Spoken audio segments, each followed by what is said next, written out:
สวัสดีครับก็มาพูดถึงลายมือขาดนะคลิปนี้ก็จะทำเกี่ยวกับความรู้เกี่ยวกับลายมือขาดอย่างละเอียดนะอย่างครบถ้วนอย่างที่พยายามที่จะสมบูรณ์ให้มากที่สุดดังนั้นคลิปนี้จึงค่อนข้างที่จะยาวนะลายมือขาดนะฮะภาษาอังกฤษถ้าเราไปดูภาษาอังกฤษเขาจะเรียกว่าซิมเมียสไลน์นะถ้าเราไปดูใน Google เนี่ยคนที่มีลายมือขาดก็จะตรงกับภาษาอังกฤษคำว่าซิมเมียสไลน์นะฮะถ้าเรา Google แล้วเราก็ค้นรูปเนี่ยนะจะเห็นว่าเนี่ยคือลายมือขาดซิมเมียสไลน์ทั้งหมดนะซิมเมียสไลน์เนี่ยก็คำว่าซิมเมียสเนี่ยก็คือลิงนะคือเป็นลิงเกี่ยวกับลิงนะเป็นวานอนนะถ้าพูดเข้าใจง่ายๆก็คือคนที่มีลายมือเป็นซิมเมียสไลน์เนี่ยก็คือมีลายมือเป็นลายมือตัดลายมือขาดคล้ายๆลายมือลิงนะก็คือมีเส้นสมองกับเส้นหัวใจมารวมกันเหมือนลิงนะถ้าเรา Google คำว่าซิมเมียสก็จะเจอลิงนะก็คือลิงนะถ้าเจอแล้วเราดูในมือของลิงเนี่ยนะไปดูในลายมือลิงเนี่ยผมว่าโหลดรูปลายมือลิงเท่าที่เห็นนะเท่าที่พอสมควรเข้ามานะลายมือลิงก็จะเป็นลายมือขาดนะคือเป็นเส้นตัดกลางฝ่ามือเนี่ยคือเส้นหัวใจกับเส้นสมองมารวมกันนะก็ตัวอย่างให้ดูนะแล้วเป็นเส้นผ่าไปเลยตรงกลางเนี่ยผ่าไปเลยแล้วก็ผ่าเป็นแนวเดียวกันคล้ายๆกับเส้นสมองของคนแต่ว่าผ่ากลางไปเลยอย่างเงี้ยเนี่ยผ่ากลางไปเลยนะก็คือลายมือลิงเนี่ยก็ผ่ากลางไปเลยเนี่ยนะโดยลิงส่วนมากอ่ะลิงลายมือลิงแทบทั้งหมดอ่ะนะจะเป็นลายมือแบบเป็นลายมือแบบเส้นผ่ากลางฝ่ามือไปนะก็คือถ้าเราดูมือลิงสัก10 ตัวเนี่ยลายมือลิงก็จะออกแบบนี้สัก9 ตัวหรือ10 ตัวเลยนะก็คือเป็นลายมือลิงโดยปกติเลยก็คือเส้นผ่ากลางแบบนี้นะ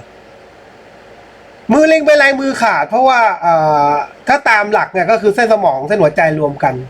คือสัญชาตญาณกับสมองเนี่ยเป็นตัวเดียวกันอย่างเรายกพฤติกรรมของลิงเนี่ยนะ ลิงเนี่ยมันคิดอะไรไงมันก็ทำอย่างนั้นนะคือมันผลักดันด้วยสัญชาตญาณสมมุติว่าเราไปเที่ยวในจังหวัดที่มันมีลิงเยอะๆจังหวัดอะไรไม่รู้อ่ะนะเราหิ้วของกินไปหิ้วถั่วต้มไปใส่อยู่ในถุงเนี้ย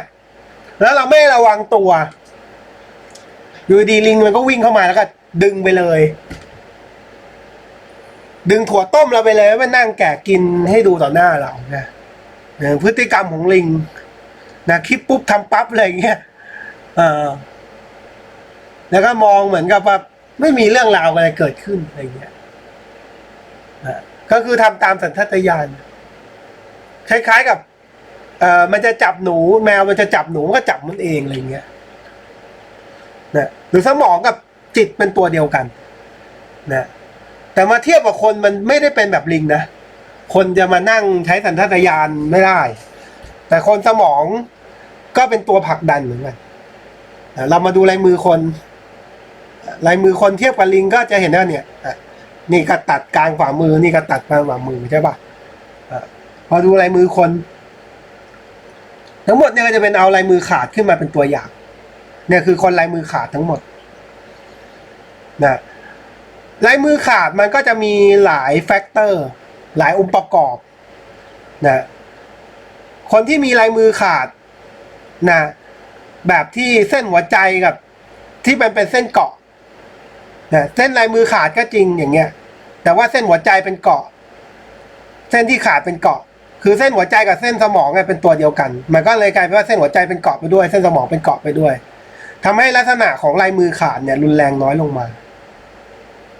ก็คือหมายถึงว่าเป็นคนลายมือขาดแต่ว่าลักษณะที่จะออกเป็นคนหูหนันพันแล่นน้อยนะหรือออกจะเป็นคนที่รุนแรงน้อยอย่างเงี้ยก็เป็นลายมือขาดแต่เส้นเป็นเกาะก็จะไม่ค่อยรุนแรงคือเป็นคนใจอ่อนใจดีไม่ได้ใจกล้ามากไม่ได้ไปทุบตีลูกตีผัวนะ แต่ก็จะเป็นคนดุ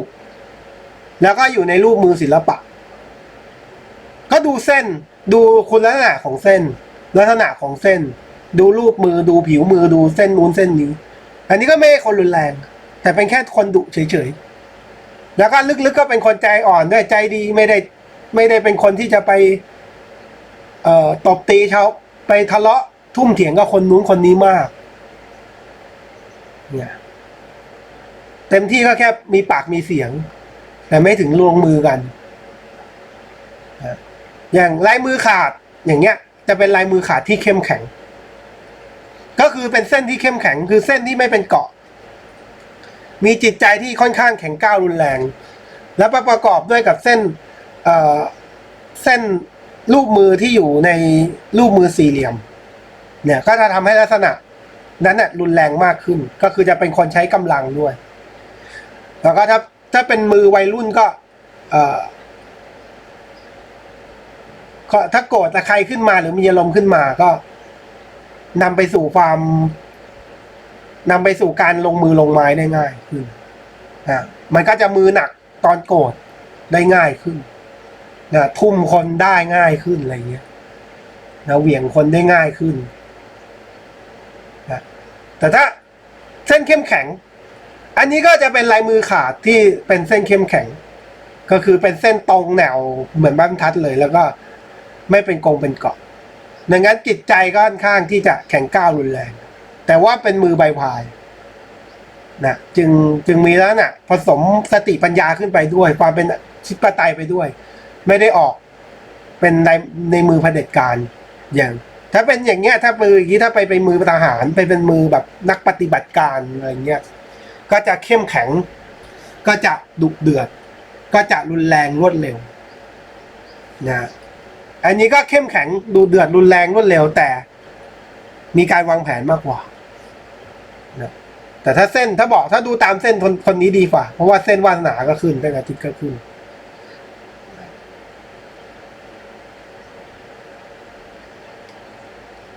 มันก็เป็นลักษณะนิสัยอันนี้ก็เป็นลายมือขาดที่มีเส้นเข้มแข็งไม่เป็นกงเป็นเกาะนะก็แต่ว่ามีเส้นหัวใจมารองรับข้างบนอีกทีหนึ่งมีเส้นวงสุขเข้ามารองรับอีกทีหนึ่งทำให้เป็นคนอารมณ์ดีสุขภาพจิตดีเข้ากับคนได้ง่ายนะคนอย่างนี้ก็ความจริงแล้วเขาก็ดุแต่เขาอยู่กับเพื่อนกับฝูงที่สนิทกันไปตบหัวเขาไม่ได้โกรธบางคนลายมือขาดเขาก็ดุของเขาไปในส่วนเขาดีเขาก็ดีไปอันนี้ก็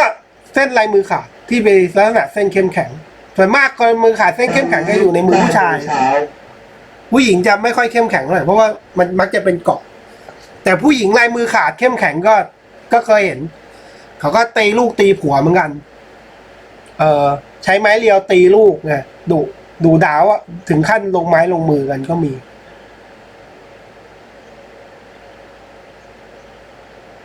อันนี้ลายมือขาดแล้วก็เส้นแต่มีเส้นหัวใจอยู่ข้างบนทำให้อารมณ์ดีขึ้นมาสุขภาพจิตดีขึ้นมาแต่สู้คนข้างบนไม่ได้คนข้างบนเส้นหัวใจข้างบนดีกว่านะพอมองอย่างเงี้ยก็กลายเป็นเส้นหัวใจ2เส้นรวมกัน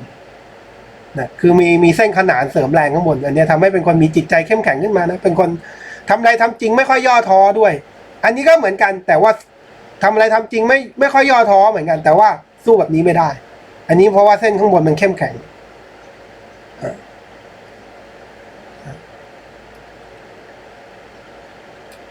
ถ้าเป็นแบบนี้ไม่ใช่ลายมือขาดเนี่ยอย่างเงี้ยไม่ใช่ลายมือขาดอันนี้เส้นสมองสโลปตรงนี้แล้วตรงเนี้ยเส้นหัวใจตรงเนี้ยมาโค้งลงดูแนวเส้นนี่ไม่ไปทางเดียวกันแต่ว่ามองเนี่ยมันเหมือนลายมือขาดแต่ความจริงไม่ใช่ขาดเนี่ยก็เอามาเป็นประเด็นที่บอกว่าเฮ้ยเดี๋ยวคุณเราจับสนนะเดี๋ยวก็คิดว่าอย่างนี้ลายมือขาดไม่ใช่อย่างเงี้ยก็ไม่ใช่ลายมือขาดอันนี้เส้นสมองสโลปลงไปแล้วอันนี้เส้นหัวใจสั้นมาทับเส้นหัวใจเส้นมรดกมาทับอันนี้ก็เส้นหัวใจอีกทอดหนึ่งอันนี้ก็ไม่ใช่ลายมือขาดอันนี้ก็ไม่ใช่ลายมือขาดอันนี้เส้นสมองสโลปลง ลายมือขาดจริงๆก็คือเส้นสมองมันต้องตรงไปรวมกับเส้นหัวใจแบบนี้เลยไงอันเนี้ยเรียกว่าลายมือขาดแต่เราเห็นแต่เรามองไงมันเห็นเป็นเหมือนว่าผ่ากลางฝ่ามือใช่มันผ่ากลางฝ่ามือแต่มันเส้นสมองกับเส้นหัวใจมันไม่รวมกันไง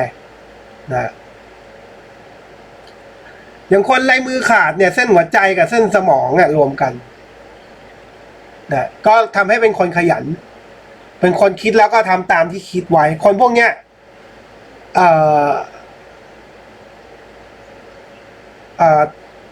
ทำงานน่ารักทำงานตามหน้าที่ตามที่รับมอบหมายเนี่ยค่อนข้างดีก็คือขยันแล้วก็ทำงานรวดเร็วแล้วก็ถ้าทำงานไม่เสร็จค่อนข้างหงุดหงิดนะพวกคนลายมือขาดเนี่ยทำยันตีสองตีสามก็ได้รับผิดชอบดีด้วยรับผิดชอบดีด้วยคนที่เส้นลายมือขาดนะที่ขาดแบบติดกันกับเส้นชีวิตแบบเนี้ยนะก็เป็นคนขยันโดยปกติแต่ว่าถ้าเป็นขาดแล้วห่างขึ้นมาเนี่ยอันนี้ก็อ่านตามหนังสือดูนะเป็นคนจริงอันนี้เส้นสมองต่อเส้นจิตเป็นคนกล้าทำกล้าคิดกล้าตัดสินใจถ้าห่างจากเส้นชีวิตเป็นคนจริงจังพูดน้อยทำมากตื่นตัวขยันนะเส้นสมองที่เป็นลักษณะตรงเนี้ยมันก็จะเป็นเส้นสมองรวดเร็วคือคนลายมือขาดก็จะเป็นคนคิดเร็วทำเร็วพอคิดเร็วทำเร็วมันก็กลายเป็นว่าคิดจะทำอะไรก็ทำจะพูดอะไรก็พูดการที่พูดเร็วทำเร็วมันทำให้ทำอะไรผิดพลาดได้ง่ายตัดสินใจเร็วกบฏมาวันนี้ก็ตัดสินใจยกทัพไปเลยวันนี้อะไรเงี้ยตัดสินใจเร็วนะไม่รีรอไม่ชักช้ากล้าตัดเหมาะกับเป็นผู้บริหารผู้จัดการที่ปุบปับอะไรเงี้ยนะตัดสินใจเร็วก็ทำให้เป็นลักษณะดื้อรั้นด้วยเพราะว่าเป็นคนถ้าพูดเร็วทำเร็วเนี่ยมันก็พูดไปทันทีคิดไปทันทีดูภายนอกมันก็ดูกระด้างกระเดื่อง นะแล้วคนที่มีเส้นสมองแบบลายมือขาดก็จะมักจะเป็นคนดุร้ายเวลาโกรธอะไรขึ้นมาก็เก็บอารมณ์โกรธไม่ได้ก็ออกมาทางสีท่าออกมาทางแววตาสีหน้าท่าทางทันทีโดนด่าพ่อเล่าแม่ก็จะต่อยทันทีซึ่งมันทำให้เกิดเรื่องทะเลาะวิวาทกันได้ง่ายมันไม่ได้เกี่ยวกับตายโหง แต่มันเกี่ยวกับว่าไอ้ลักษณะนิสัยแบบเนี้ยมันทำให้ตายโหงได้ง่ายในกรณีที่ว่าไปทะเลาะทุ่มเถียงกับใครอะไรเงี้ยจะปืนสวนเข้ามาก็ตายนะมาเสียชีวิตกับกระสุนลูกก็10 บาทพอ ใช่ป่ะผิดคนป่ะพี่อะไรเงี้ยมันก็เจอแต่ที่ส่วนมากก็ไม่เจอใครตายก็เป็นลักษณะนิสัยมากกว่านิสัยดุในมือขาดส่วนมากนิสัยดุถ้าเป็นแบบเนี้ยนิสัยดุอย่างเงี้ยนิสัยดุอย่างเงี้ยนิสัยดุไม่มีใครอยากจะไปยุ่งด้วยเท่าไหร่ในยุ่งด้วยเชิงกวนตีนเนี่ยไม่ค่อยมีใครไปยุ่งด้วยเท่าไหร่แต่มีปัญหาเพราะคนพวกนี้มันดุนะ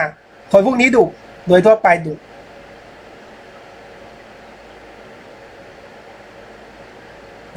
ลายมือขาดก็เป็น3 เส้นรวมกันเราอ่านตามหนังสือนะอ่านตามหนังสือก่อนลายมือขาดก็คือเส้นหัวใจเส้นสมองเส้นมอตกรวมกันในของโหราจารย์ศิลป์เป็นเส้นเดียวรวมกันอย่างที่เรียกว่าลายมือขาดเจ้าของมือเป็นคนใจร้อนใจเร็วหุนหันพลันแล่นทำกิจการใดไม่ค่อยไต่ตรองรอบคอบมักเห็นแก่ได้อย่างเงี้ยตัวแต่ประโยชน์ของตัวเองเป็นที่ตั้งไม่เห็นกับประโยชน์ของผู้อื่นถ้าไม่มีเส้นอื่นดีๆเข้ามาช่วยไว้นะฮะเส้นสมองแบบเนี้ยจะเป็นคนดุร้ายโดยปราศจากความยักคิดด้วยความหมายที่ค่อนข้างนี่นะความหมายค่อนข้างรุนแรงนะแต่บางทีก็ไม่บางคนลายมือขาดก็ไม่ได้เป็นคนเห็นแก่ตัวนะเห็นแก่ตัวก็จริงแต่ว่าเขาบางคนก็เป็นผู้ชายลายมือขาดนะแล้วก็เลี้ยงดูลูกเมียให้ตังค์ลูกเมียให้เมียยึดเงินเดือนก็มีนะ อย่างเงี้ยบางคนเนี่ยมีเส้นข้างบนก็มีเส้นหัวใจก็มีความรักไงลายมือขาดดูก็ดุไปรักลูกรักเมียก็รักไปอย่างเงี้ยแต่ไม่ใช่ว่าจะต้องเห็นแก่ตัวหมดใช่ป่ะแต่โดยมากก็โดยความเห็นแก่ตัวเนี่ยก็ไม่แน่ใจขึ้นอยู่กับรูปแบบเส้นรูปแบบเส้นอื่นๆกับลูกมือมากกว่าแต่อย่างเงี้ยน่ากลัวที่สุดนะก็คือเป็นลายมือขาดแล้วก็เป็นลักษณะเส้นที่ยกตัวสูงขึ้นแบบนี้ด้วยตัดเส้นข้างล่างนี้ทิ้งไปนะเนี่ยก็จะกลายเป็นเส้นมอนนะไปด้วยอย่างเงี้ยอันนี้เจ้าของมือแสดงว่าเป็นคนมีอารมณ์รุนแรงเกินไปเกิดเรื่องอะไรแล้วลืมยากมีความรักเด็ดขาดรักแล้วไม่ลืมง่ายเส้นหัวใจในขณะนี้เป็นตรงแล้วจะตายด้วยความรักนั้นคือฆ่าตัวเองตายเพราะความรักเป็นเหตุถ้ามองจริงตรงนี้เป็นลายมือขาดเป็นเส้นสมองรวมกับเส้นหัวใจแล้วก็ยกตัวสูงขึ้นไปข้างบนอันนี้ของจริงอันนี้ลายมือขาดจริงอันเนี้ยถ้าขาดแบบนี้จริงอันเนี้ยฆ่าคนได้ฆ่าคนรักได้ด้วยฆ่าตัวเองได้ด้วยแต่เมื่อเส้นหัวใจแบบเนี้ยไม่เป็นกงเป็นเกาะเลยเป็นเส้นลักษณะแบบเนี้ยแล้วก็มีแนวเส้นอย่างเงี้ยแต่ว่าให้มันยกตัวสูงขึ้นไปให้มันยกให้มันไปอยู่ข้างบนตรงเนี้ยให้มันเกิดห่างจากเส้นชีวิตอันเนี้ยมันจะแต่ในมือคนจริงเอามาหาตัวอย่างไม่ได้หาตัวอย่างไม่เจอหาตัวอย่างยาก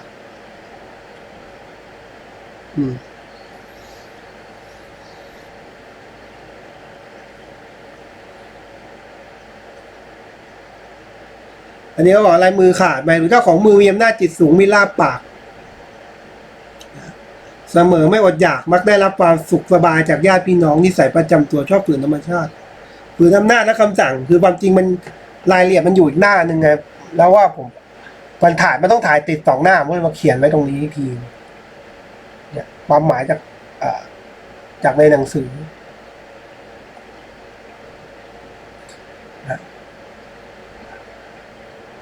ถ้าสรุปคือถ้าเส้นหัวใจเส้นสมองกับเส้นหัวใจรวมกันแบบที่มีที่น่ากลัวที่สุดก็จะห่างจากเส้นชีวิตแบบนี้แล้วก็ไม่เป็นกงเป็นเกาะนะแล้วที่น่ากลัวก็น่าจะเป็นแบบนี้นะอันเนี้ยเส้นหัวใจไม่ค่อยมีข้างบนเนี่ยเส้นหัวใจไม่ค่อยมีเส้นข้างบนไม่ค่อยมีอันนี้แข็งก้าวอันนี้ไม่น้ำจิตน้ำใจไม่ค่อยมีนะดุร้ายด้วยนะดุร้ายอันนี้ก็ดุร้ายแต่ว่าไม่เท่านี้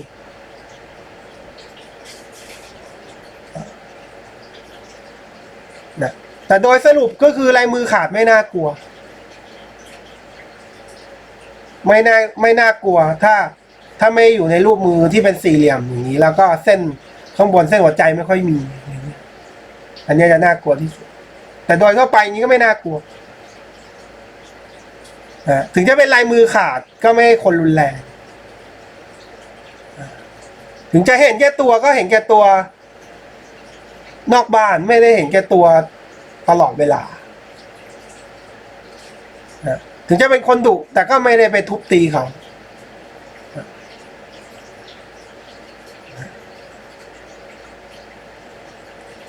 เป็นลักษณะนิสัยที่เป็นคนทำอะไรรวดเร็วมากกว่านะก็จบประมาณนี้นะฮะเกี่ยวกับลายมือขาดนะ